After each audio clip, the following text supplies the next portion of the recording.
গল্প মালিকা ধর্মের ফল বিধুশেখর ভট্টাচার্য।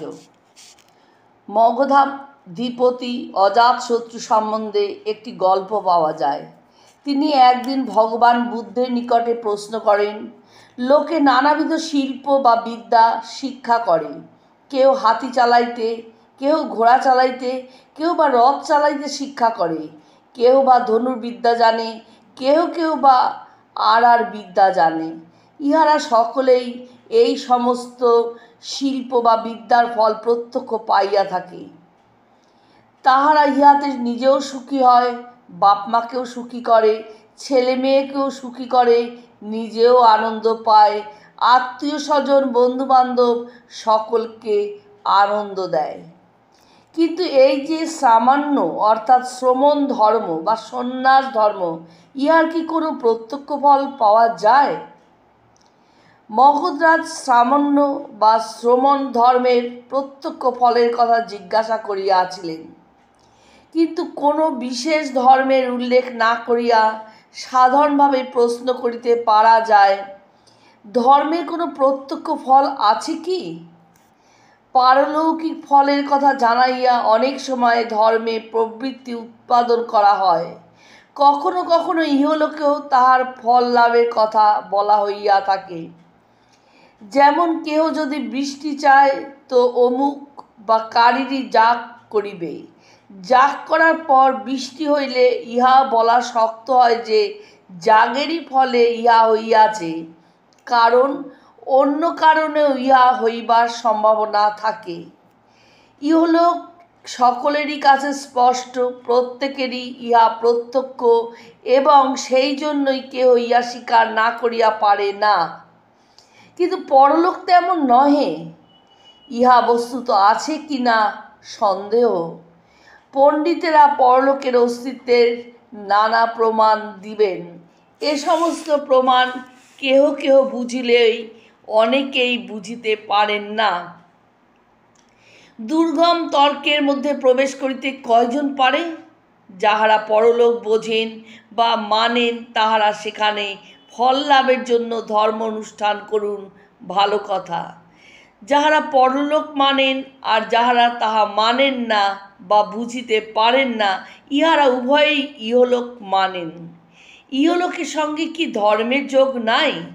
ধর্মের দ্বারা আমরা সুখ শান্তি কল্যাণ পাইবার আশা করি, কিন্তু ইহলোক কি তাহা পাওয়া যায় না? তাহা যদি না হয় তো অধিকাংশ লোকের নিকট ধর্মের কোনো মূল্য থাকে না। মুখে মানিলেও মনে তাহারা মানে না। পরলোক থাকে ভালো, না থাকে ভালো। ইহলোকটা যখন আছে, তখন ইহাতেই যদি ওই সুখ শান্তি কল্যাণ না পাওয়া যায়, তবে ধর্ম যায় তো যাউক, তাহার যাওয়াই ভালো।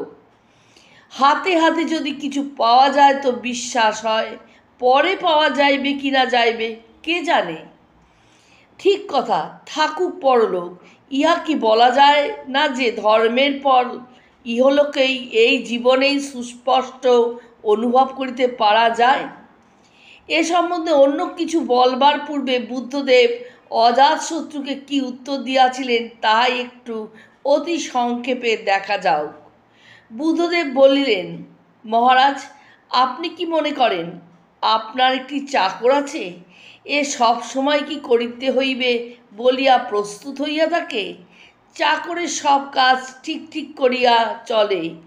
একদিন তাহার মনে হইল, মগধরাজ অজাতশত্রু মানুষ, আমিও মানুষ, কিন্তু তাহার কত ভোগ বিলাস সামগ্রী, আর আমি তাহার চাকর। ভালো, আমি পুণ্য করিব, আমি সন্ন্যাস গ্রহণ করিব। সে তাহাই করিয়া সর্বপ্রকারে সংযত হইয়া উঠিল। তখন আপনার লোকজনেরা আপনাকে সংবাদ দিল যে আপনার ওই চাকরটি সংসার ত্যাগ করিয়াছে। মহারাজ, আপনি কি তখন তাহা শ্রবণ করিয়া উহাকে আবার পূর্বের মতো নিজের চাকরি করিতে বলিবেন? ওরে আয়, আমার কাজ কর? নিশ্চয় নহে। আমি তখন তাহার অভিবাদন করিব, প্রত্যুত্থান করিব, আসন দান করিব এবং অন্যান্য সৎকার করিব। মহারাজ, আপনি কি মনে করেন, যদি ইহাই হয় তবে কি শ্রমণ ধর্মের ফলকে প্রত্যক্ষ বলা যায়? হ্যাঁ ভগবান, ইহা বলিতে পারা যায়। বুদ্ধদেব এইরূপ নানা দৃষ্টান্ত উপমায় দেখাইয়া দিলেন যে ধর্ম শ্রবণ করিয়া ও তাহা পালন করিয়া হিংসা, চৌর্য, মিথ্যা ও ব্যভিচার প্রভৃতি বর্জনে শীল সম্পন্ন হইয়া ধ্যান সমাধির দ্বারা কেমন প্রীতিসুখ লাভ করিতে পারা যায়, ইহাও তো শ্রমণ ধর্মের প্রত্যক্ষ ফল।